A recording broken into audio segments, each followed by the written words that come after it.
Vamos então iniciar mais um dia do nosso estudo, encerrando a nossa semana, com o nosso estudo do livro Fonte Viva, aqui fazendo o nosso pequeno evangelho. Bom dia, Açúcar. Pequeno evangelho no lar. Nós vamos agora para o texto número 100, cravado no 100, o texto chamado Ausentes. E importante para nós apresentarmos o texto completo do versículo selecionado por Emmanuel, naquela passagem de Tomé. Eu vou ler para vocês aqui o capítulo 20 do Evangelho de João, que é aquele texto emocionante, que fala sobre o reaparecimento de Jesus. Vamos lá então, para conhecermos. Lembrando sempre que todas as vezes em que nós nos encontrarmos com um versículo, com uma pequena passagem do Evangelho, trazendo alguma ideia mais abrangente, uma ideia mais complexa, é importante nós voltarmos para o Evangelho e lermos o texto completo, o capítulo completo, ou então a passagem completa, para contextualizarmos aquela frase, aquela ideia de um modo mais profundo. Porque do contrário nós vamos sempre utilizar uma pequena frase dita por uma grande personalidade para justificar uma ideia que muitas vezes se encontra em equívoco para a ideia do autor, porque nós pegamos apenas um trechinho, não pegamos todo ele. Então vamos aqui para lermos, para compreendermos aqui essa passagem do Evangelho. E no primeiro dia da semana, Maria Madalena foi ao sepulcro de madrugada, sendo ainda escuro, e viu a pedra tirada do sepulcro. Correu, pois, e foi a Simão Pedro, e a outro discípulo, a quem Jesus amava, e disse-lhe: levaram o Senhor do sepulcro, e não sabemos onde o puseram. Então Pedro saiu com outro discípulo e foram ao sepulcro. E os dois corriam juntos, mas o outro discípulo correu mais apressadamente do que Pedro, e chegou primeiro ao sepulcro. E baixando-se, viu no chão os lençóis, todavia não entrou. Chegou, pois, Simão Pedro, que o seguia, e entrou no sepulcro e viu no chão os lençóis. E que o lenço que tinha estado sobre a sua cabeça não estava com os lençóis, mas enrolado no lugar à parte. Então entrou também o outro discípulo, que chegara primeiro ao sepulcro, e viu e creu. Porque ainda não sabiam a Escritura, que era... Só um instantinho. Porque ainda não sabiam a Escritura, que era necessário que ressuscitasse dentre os mortos. Tornaram, pois, os discípulos para casa. E Maria estava chorando fora, junto ao sepulcro. Estando ela, pois, chorando, abaixou-se para o sepulcro, e viu dois anjos vestidos de branco, assentados onde jazera o corpo de Jesus, um à cabeceira e o outro aos pés. E disseram-lhes eles: mulher, por que choras? Ela lhes disse: porque levaram o meu Senhor, e não sei onde o puseram. E tendo dito isto, voltou-se para trás, e viu Jesus em pé, mas não sabia que era Jesus. Disse-lhe Jesus: mulher, por que choras? Quem buscas? Ela, cuidando que era o hortelão, disse-lhe: Senhor, se tu o levaste, dize-me onde o puseste, e eu o levarei. Disse-lhe Jesus: Maria. Ela, voltando-se, disse: Rabone, que quer dizer mestre. Disse-lhe Jesus: não me detenhas, porque ainda não subi para meu Pai, mas vai para meus irmãos, e dize-lhes que eu subo para meu Pai, e vosso Pai, meu Deus e vosso Deus. Maria Madalena foi e anunciou aos discípulos que viram o Senhor, e que ele lhe dissera isto. Chegada, pois, a tarde daquele dia, o primeiro da semana, e cerradas as portas onde os discípulos, com medo dos judeus, se tinham ajuntado, chegou Jesus e pôs-se no meio, e disse-lhes: paz esteja convosco. E dizendo isso, mostrou-lhes as mãos e o lado, de sorte que os discípulos se alegraram, vendo o Senhor. Disse-lhes, pois: Jesus outra vez: paz seja convosco, assim como o Pai me enviou, também eu vos envio a vós.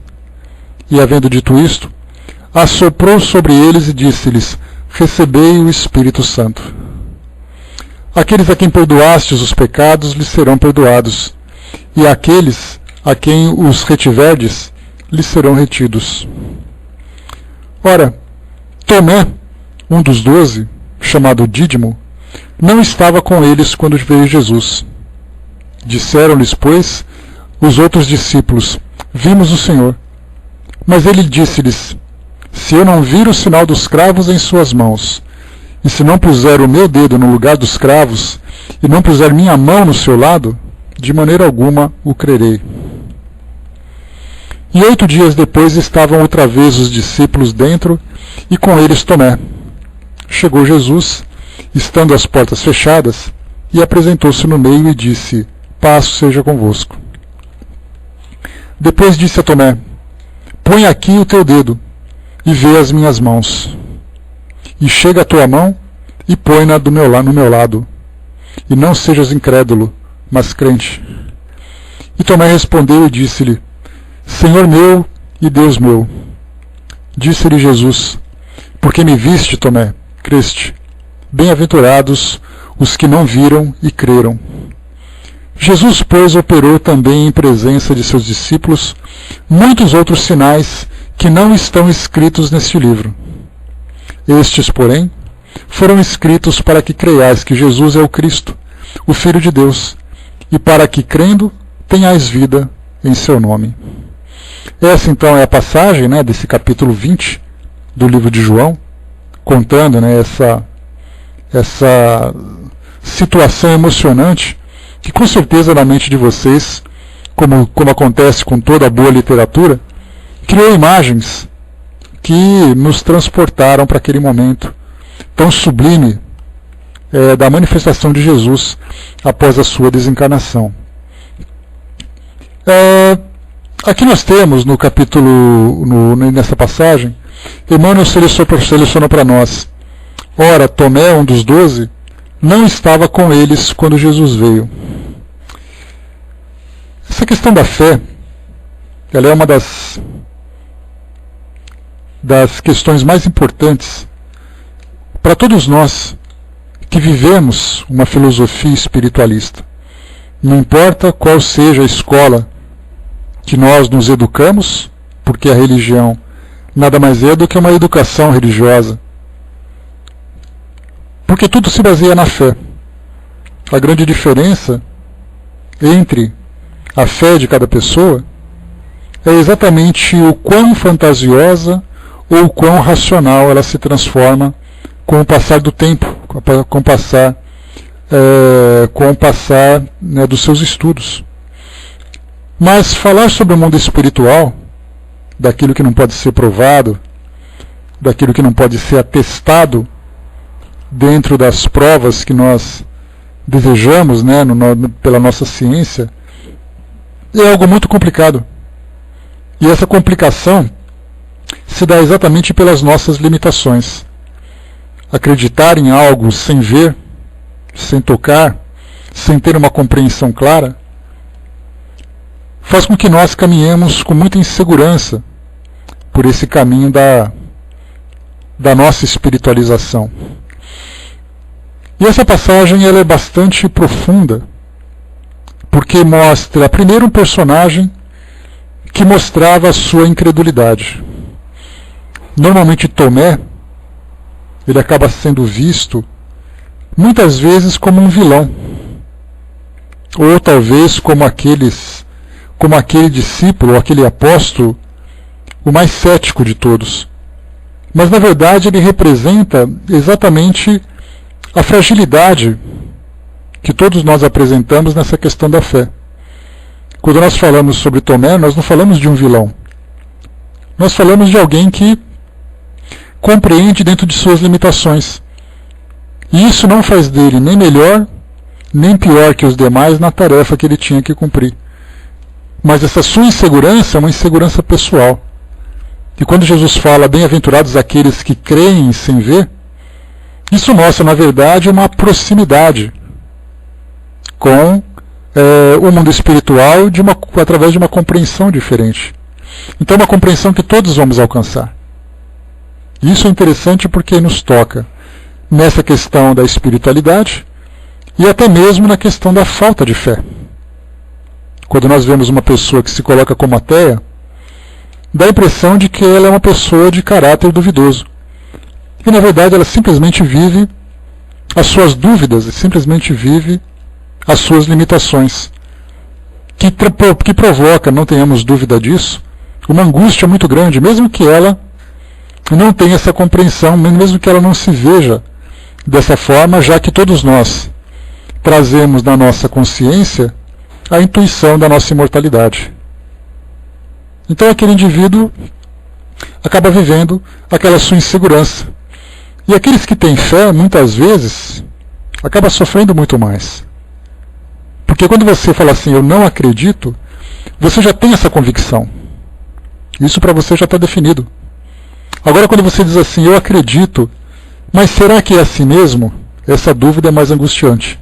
Porque ele deseja acreditar, mas a sua razão não consegue comportar. E aqueles que têm uma fé inquestionável. E quando nós falamos em fé, é importante nós lembrarmos que nós não falamos de conhecimento. Nós encontramos hoje escolas religiosas que trazem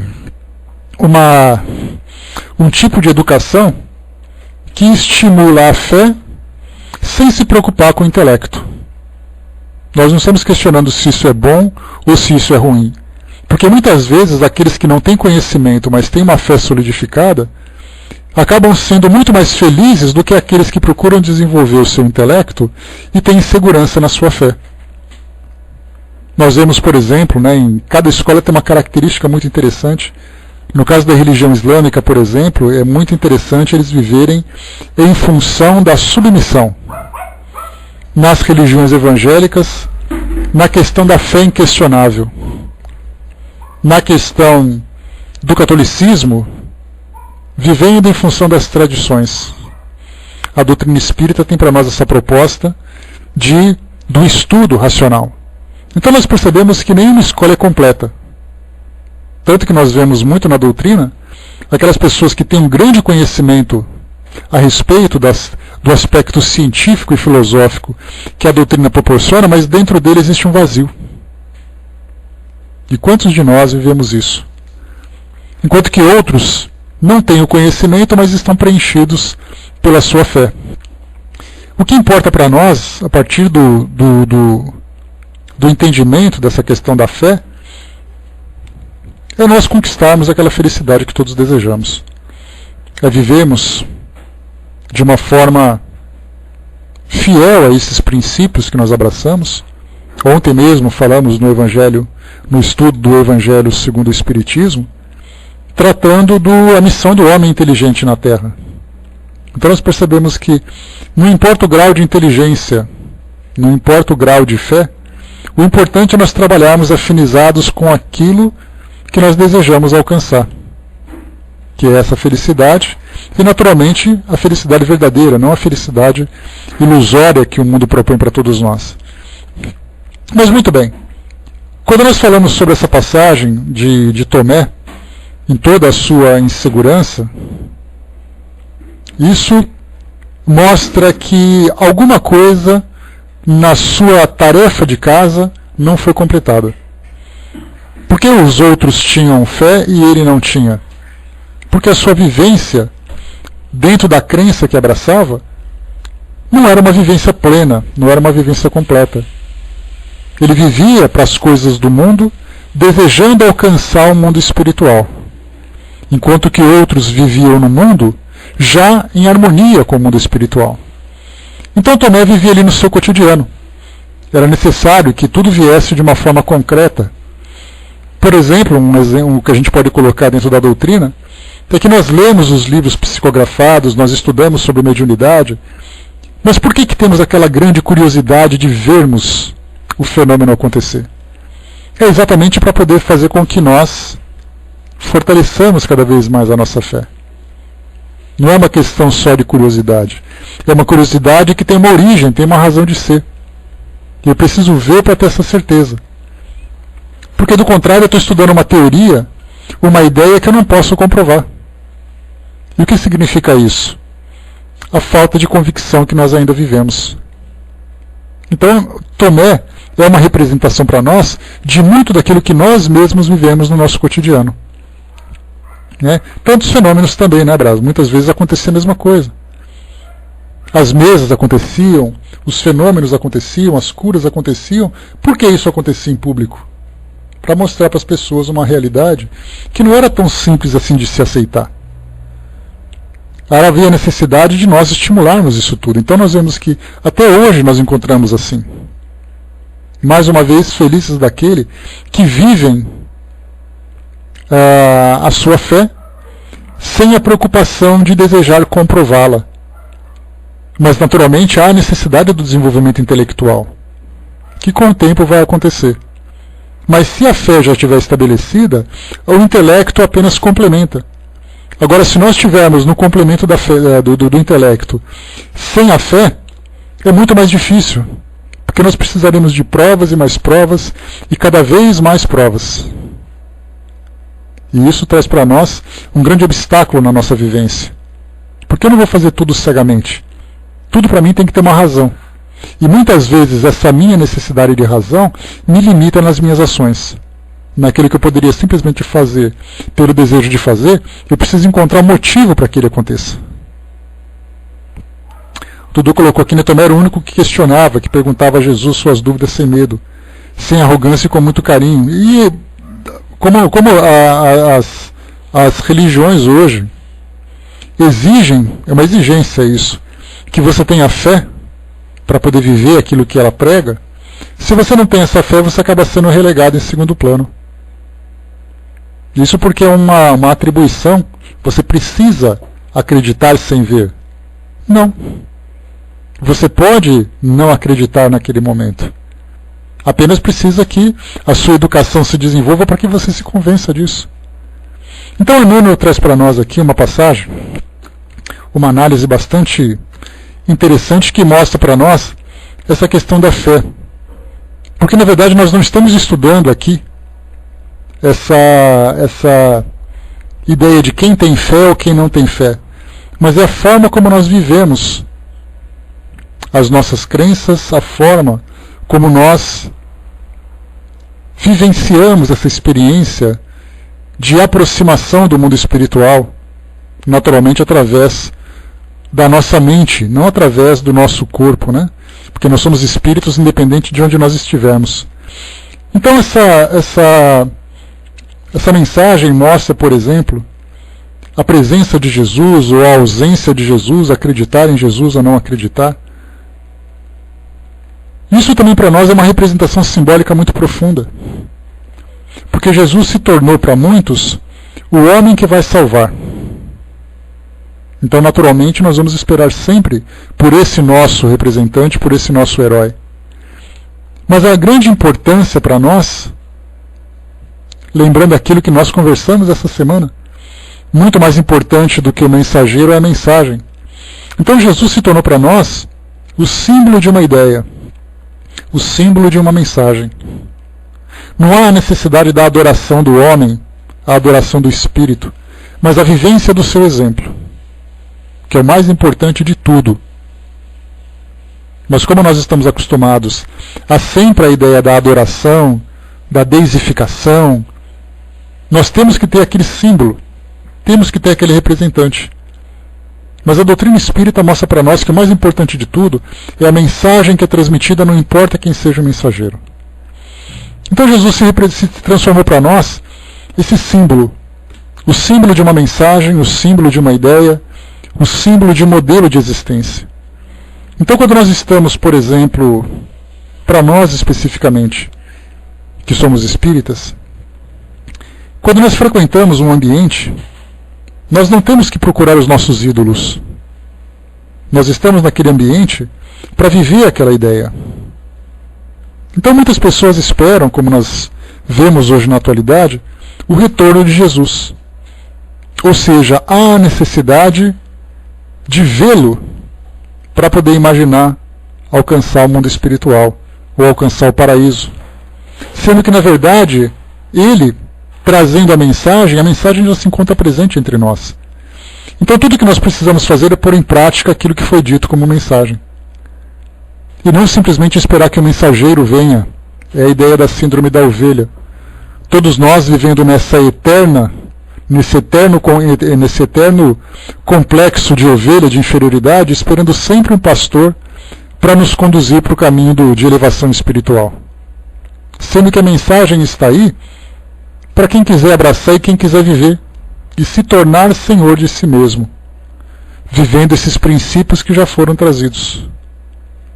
Então, ao estarmos numa casa espírita, ao estarmos numa instituição, o mais importante para nós é simplesmente viver o cotidiano, sem maiores expectativas de grandes milagres, sem maiores expectativas de grandes manifestações, de grandes retornos. A ideia já está consolidada.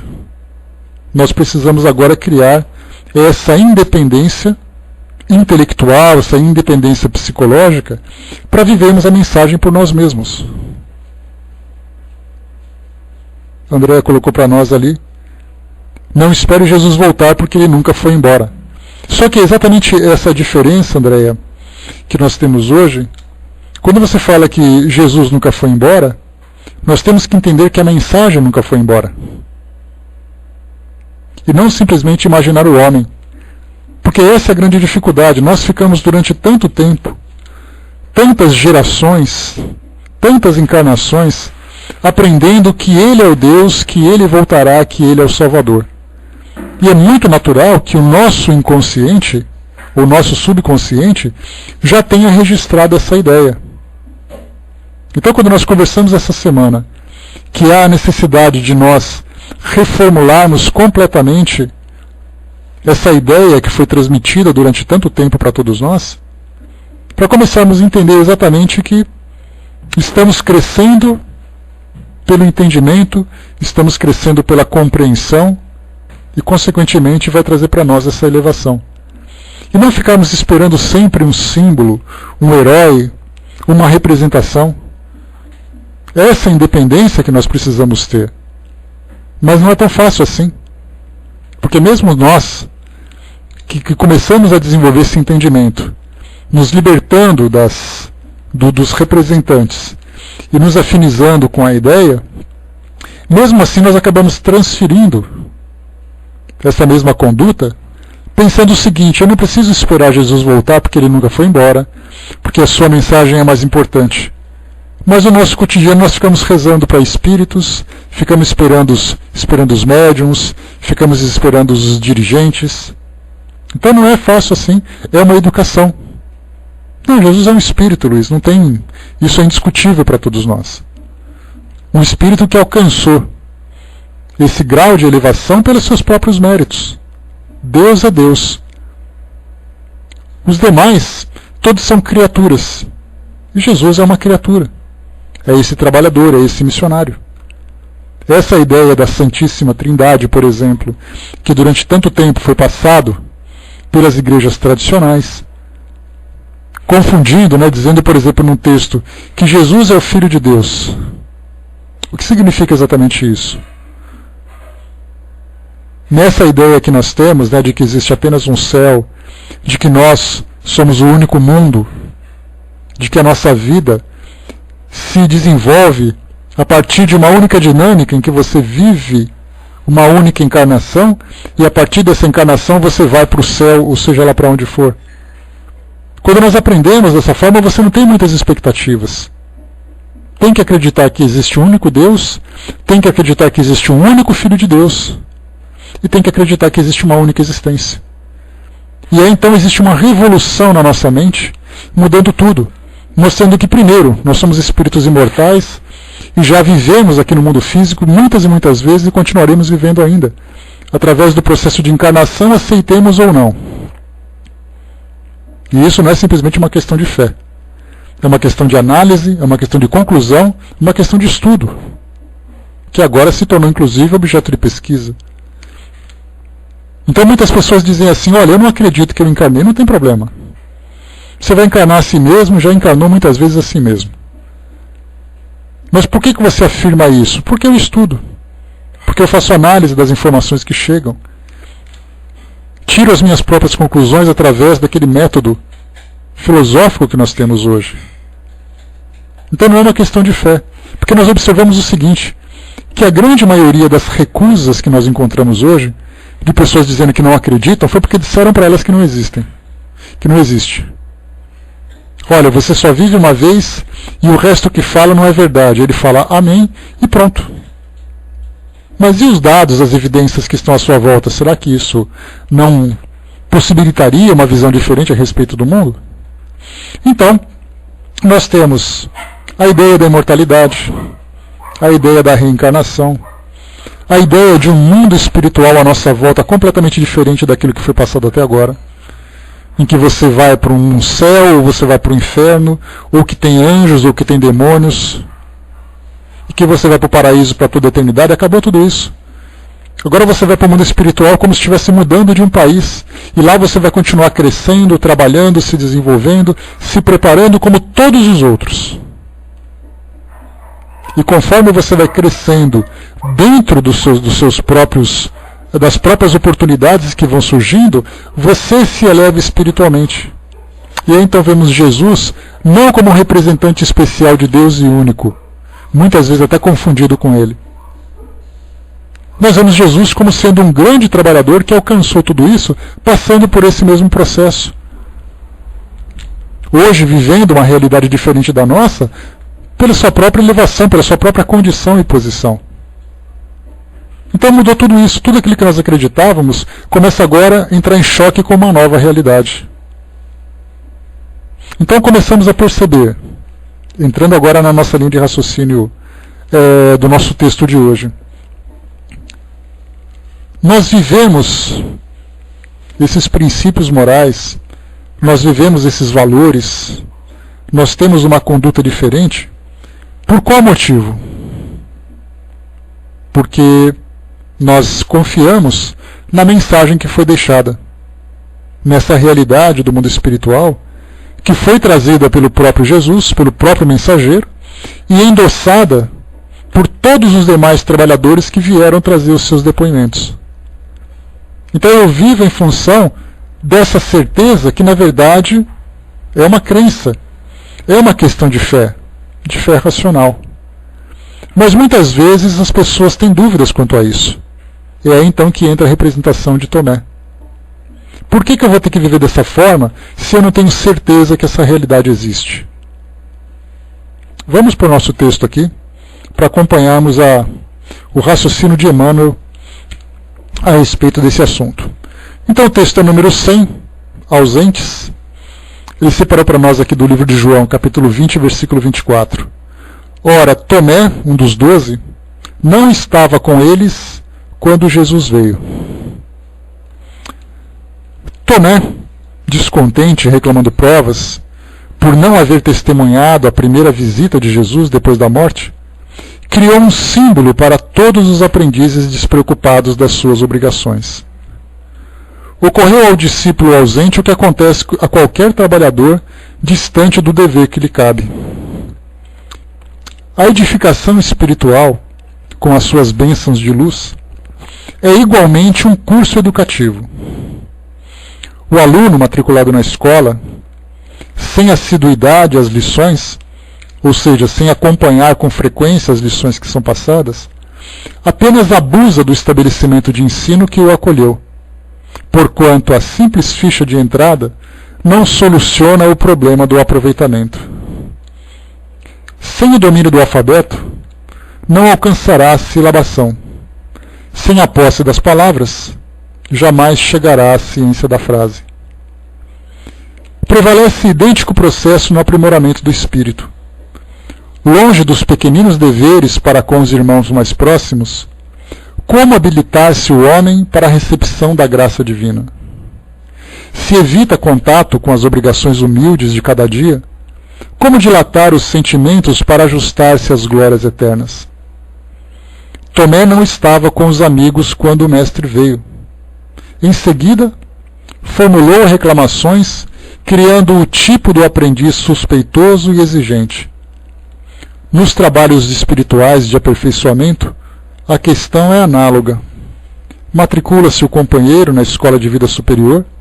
Entretanto, ao invés de consagrar-se aos serviços das lições de cada dia, revela-se apenas mero candidato a vantagens imediatas. Em geral, nunca se encontra ao lado dos demais servidores, quando Jesus vem. Logo após, reclama e desespera. A lógica, no entanto, jamais abandona o caminho reto.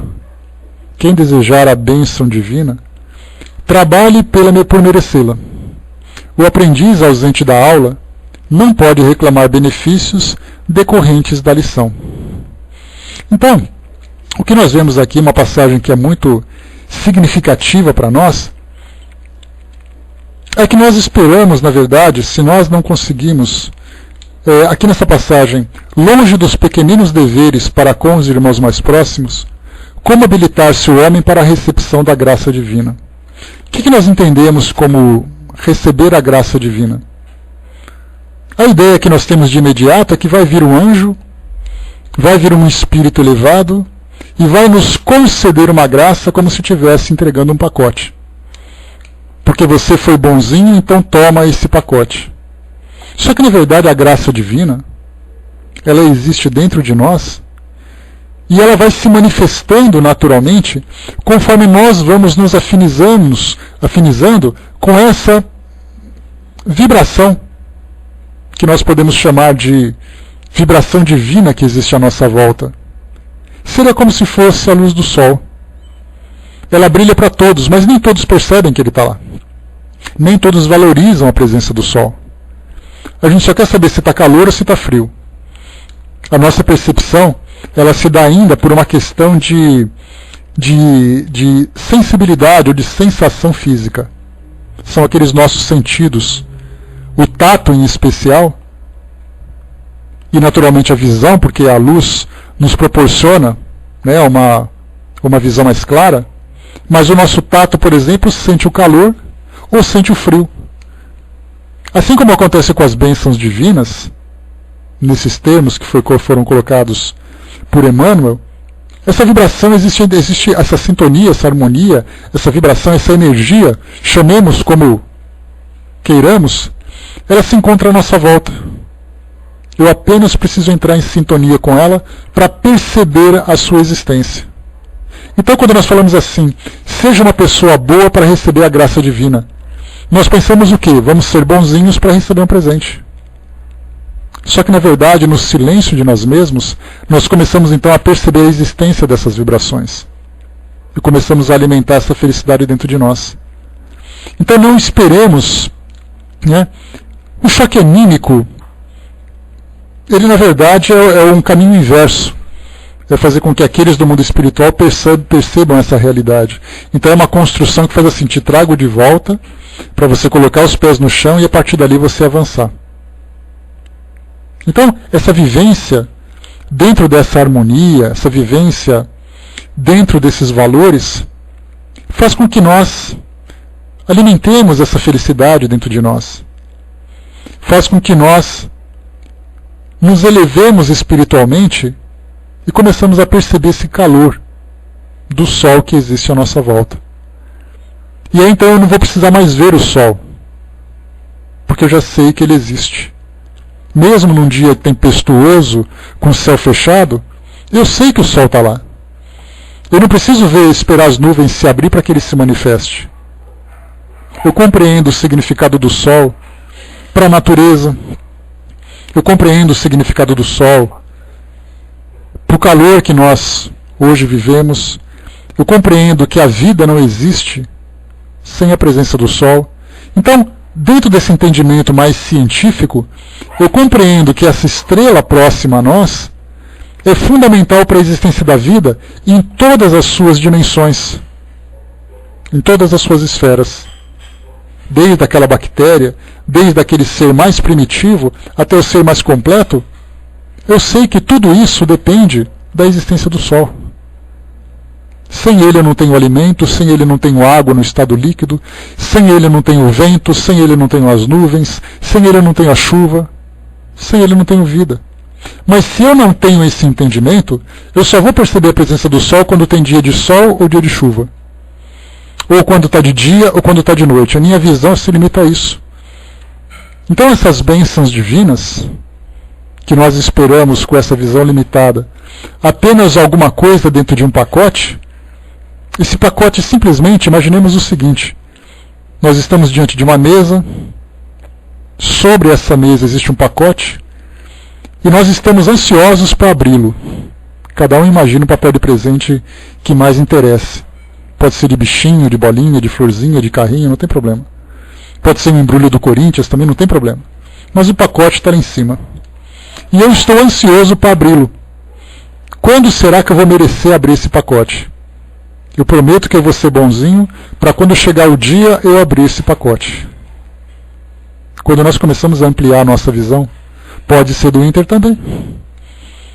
Quando nós começamos a ampliar essa visão, nós imaginamos aquele efeito especial em que aquele pacote começa a se dissolver no ar. Como se fosse assim um vapor, ele começa a se dissipar no ar à nossa volta e nós simplesmente sentimos a sua brisa, sem necessidade de abrir o pacote. Mas para perceber essa brisa, eu preciso estar em sintonia com ela.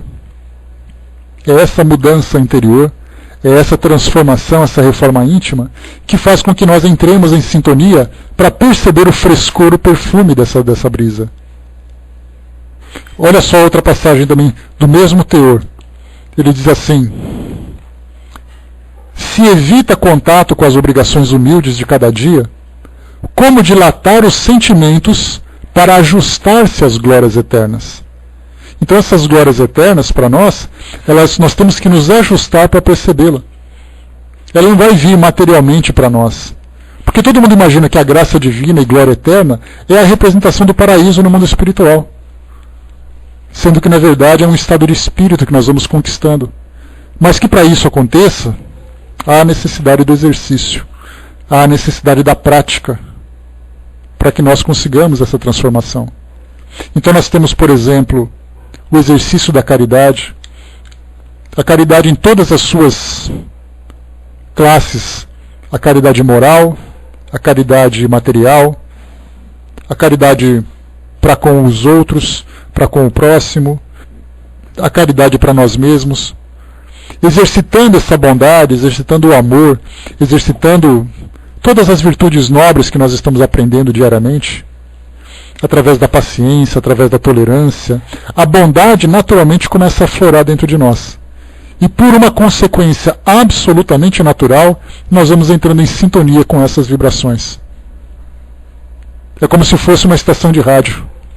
Os nossos receptores estão ajustados ainda para aquelas estações de frequências mais baixas, que é aquilo que diz respeito ao nosso mundo. Nós agimos por interesse, o nosso amor é tendencioso e restrito a um pequeno grupo, não é aquele amor incondicional, ao contrário, é um amor condicionado. Ou seja, eu amo com essa condição. Então, enquanto nós estamos vivendo aqui no nosso mundo material, com os nossos interesses voltados para o mundo material, a nossa sintonia se encontra naquela frequência mais baixa. Conforme a gente vai praticando esses valores no nosso cotidiano, naquele bom dia, boa tarde, com licença, desculpa, por favor, posso ajudar, que para nós pode ser uma coisa meio banal, uma coisa meio piegas, de imaginar que você tem que fazer caridade para se tornar uma pessoa boa. Mas infelizmente a caridade na verdade não é fazer a caridade para se transformar numa pessoa boa. Você se transforma numa pessoa boa, você se torna caridosa. E aí, então, através desse exercício, a gente vai observando, por exemplo, através dos símbolos que nós temos hoje na sociedade, aquelas pessoas de bem, aquelas pessoas generosas, que se destacam de alguma forma em nossas famílias, em nossos círculos de amizade, em nosso círculo de trabalho, na sociedade de modo geral. Todo mundo pensa assim, nossa, vou falar mais uma vez, né, sempre falo dela, falar de Madre Teresa de Calcutá. Mas ela é uma pessoa tão boa. Ela não é uma pessoa boa. ela se transformou numa pessoa boa. Porque ela também, como um espírito primitivo, também teve seus momentos de equívoco. Mas depois de sublimá-los, ela conseguiu se elevar e alcançar esse status. Então, na verdade, essa bondade mostra a sintonia que ela se encontra com essas bênçãos divinas. E tantos outros que nós temos por aí. A gente fala grandes nomes, que a mídia acaba divulgando, mas no anonimato nós temos ali pessoas incontáveis, que vivem essa harmonia e manifesta isso naturalmente no seu modo de se relacionar com os outros. Então pensemos sempre isso, que essa questão de mudança de atitude, ela não depende de uma prova cabal, de uma prova concreta, de que o mundo espiritual existe, de que a bondade tem que ter um motivo. Porque do contrário, como Tomé, vivendo nessa incerteza, a incerteza nada mais é para nós do que algemas, aquelas bolas de ferro algemadas no nosso tornozelo. Porque eu só posso agir se eu estiver convencido que o resultado é benéfico, que o resultado é válido. E sendo que nós temos que agir, na verdade, pela fé. Porque a mensagem já foi divulgada. Nós não temos mais a necessidade de agir cegamente. Podemos agir racionalmente, mas sabendo, através dessa convicção que vem se desenvolvendo dentro de nós, de que essa atitude é a atitude que vai fazer com que nós nos elevemos espiritualmente.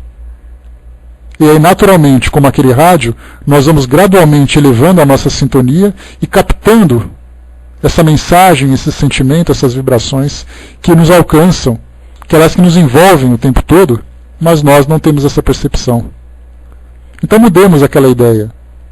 Quando Jesus, quando os espíritos dizem que a doutrina espírita é o Consolador prometido, que ele enviaria o Consolador prometido e tal, não pensemos nos espíritos que estão vindo dizer mensagens para nós. Pensemos na mensagem que eles estão trazendo. Então o Consolador para nós é a mensagem para reforçar aquilo que já foi ensinado e fazendo com que nós tenhamos uma compreensão maior. Então o Consolador prometido não são os fenômenos mediúnicos. O Consolador prometido é a mensagem que se renova. E se nós temos o entendimento dessa mensagem, nós também seremos renovados. Então, esses ausentes, que é o título do nosso estudo de hoje, mostra exatamente nós que estamos envolvidos com essa escola, envolvidos com essa filosofia, mas sofrendo as restrições da nossa incerteza, da nossa incredulidade. Então, em vez de estarmos ausentes, estejamos presentes. Se nós não tivermos certeza do porquê fazer aquele bem, façamos a si mesmo. Porque com o exercício a gente vai desenvolver em nós uma sensibilidade para perceber o resultado e sentir o efeito daquilo dentro de nós. Como os espíritos sempre lembram, a caridade ela não beneficia apenas aquele que recebe, mas principalmente aquele que realiza, aquele que pratica. Porque ele sofre essa transformação. E aí então o calor desse sol espiritual vai começar a ser sentido de um modo muito mais claro. Eu me recordo, só para poder fechar, eu já contei para muitos de vocês essa passagem, mas mostra muito isso, essa incerteza do que é viver a fé. E eu contei para vocês que na época em que eu frequentava a igreja metodista, lá se vão 20 anos, 20 e tantos anos disso, frequentava aquela igreja, participava dos cultos, fiz a profissão de fé, participava de escola dominical, mas aquela dúvida, eu ficava olhando e falava, o que eu estou fazendo aqui?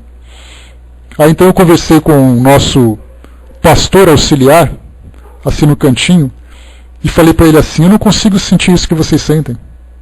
Naquele momento de louvor, as pessoas fechavam os olhos, não era nada muito escandaloso, senão eu não estava lá. Era alguma coisa muito singela, muito simples. Mas levantavam as mãos, as pessoas choravam no momento em que faziam preces. Colocavam a mão no peito assim, dava para sentir que elas estavam vivendo aquele momento. Por isso que eu falei para vocês que a religião evangélica, e falo isso porque eu já estive lá, desenvolve nas pessoas uma fé muito profunda e muito poderosa, mesmo que o conhecimento esteja restrito dentro dos dogmas. Mas então eu observava aquilo. Naquele momento em que as pessoas cantavam os hinos, levantavam as mãos, faziam suas preces, e eu falava, meu Deus, parece que eu estou dentro de um cinema, porque eu não estou sentindo nada. Foi aí então que eu conversei com o pastor. E falei para ele, por que eu não consigo sentir isso que vocês sentem? Ou que eles sentem, né? Aí ele falou assim, vamos fazer uma prece. Aí colocou a mão no meu ombro e começou a fazer a prece, pedindo para que Deus me sensibilizasse. Para que abrisse a minha percepção, para perceber a presença daquilo que era o Espírito Santo naquele momento próximo a mim. E o vazio continuava. E aí eu percebi então que na verdade não era o ambiente, não eram as vibrações, mas era na verdade a forma como aquilo era passado que não me sensibilizava. E aí veio o impacto da experiência e fez com que eu buscasse um conhecimento mais profundo. E aí então dá para sentir esse vazio existencial, não vazio existencial, mas esse vazio da fé, que eu pude perceber isso, de não perceber aquilo que os outros percebiam, que muitas vezes nós encontramos isso dentro da doutrina. Que como Tomé, as pessoas precisam de provas. As pessoas precisam viver aquilo, precisam dar um testemunho real do que aconteceu. Se você não tem esse testemunho, a dúvida vai existir. Mas nós lembramos que a dúvida não é ruim. Ruim é a nossa resistência em persistir com ela. Daí então o estímulo que nós recebemos na doutrina, do estudo constante, da oportunidade do trabalho, do aprendizado incessante, que faz com que nós aprendamos de uma forma ou de outra. Mas nós lembramos sempre, para fecharmos aqui o nosso trabalho, que o Espírito Verdade diz para nós assim, que o verdadeiro espírita é aquele que se esforça para conter suas más inclinações, é aquele que se esforça por aprendizado, é aquele que se esforça para trabalhar, como tendo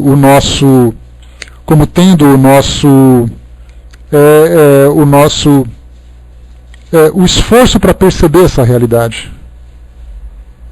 Então, na verdade, nós vemos que todos nós temos um grau de aproximação, um grau de sensibilidade, para percebermos essas bênçãos divinas ou essas vibrações superiores. E isso não faz de nós melhores ou piores que os outros. É uma questão subjetiva. Se nós percebemos que falta alguma coisa, temos que trabalhar para alcançar essa coisa. Dudu colocou para nós aqui, como é bom fazer esse evangelho aqui. Sinto uma vibração tão diferente dos estudos do dia a dia. Não sei descrever essa sensação, mas sinto muito recurso sendo enviado para cá. Não que não recebamos todos os dias, mas hoje é um dia especial. Até mesmo os amigos meus que escutam o áudio dizem do bom ouvir esse estudo de hoje. Só te posso agradecer de coração. Eu que agradeço a vocês, porque aqui não faço aqui em casa, meu evangelho não faço em casa, prefiro dividir com todos da sala. Pois é, mas aí na verdade é um aprendizado conjunto, Para mim, vocês sabem que fazer o evangelho no lar é o trabalho mais difícil que eu tenho para fazer. O mais fácil é estudar Gênesis, o Evangelho, o Livro dos Espíritos, o Livro dos Médiuns. Então, no momento em que nós fazemos o trabalho do Evangelho, existe aquela sensibilização, existe aquele pequeno aperto no coração. Então é necessário para nós, é através desse exercício constante, que nós vamos desenvolvendo essa percepção, para vermos aquilo que nos envolve, os espíritos que estão próximos a nós, as vibrações que estão próximas a nós, o amparo que está próximo a nós, e não vivermos simplesmente o nosso ceticismo de vermos aquilo do nosso dia a dia com os nossos olhos físicos. Nós temos que ter essa percepção espiritual desenvolvida dentro de nós. Muito bem, meus amigos, então deixamos aqui essa nossa mensagem para as nossas reflexões. Eu vou passar aqui para, deixa eu ver aqui, para a nossa amiga Miriam, que vai fazer para nós o encerramento, e daqui a pouquinho a gente volta. Mas nunca nos sintamos inferiores por não sentirmos aquilo que os outros sentem. Tá? Muita paz para você, Leonel. Muita confiança, muita fé, muito aprendizado fundamental para que nós nos desenvolvamos cada vez mais. E compreendamos também. Então, os nossos sinceros sentimentos para você e para toda a sua família também. Então, vivamos isso na nossa realidade, para que a gente possa sair dessa dúvida que nos corrói, que nos consome, que muitas vezes até nos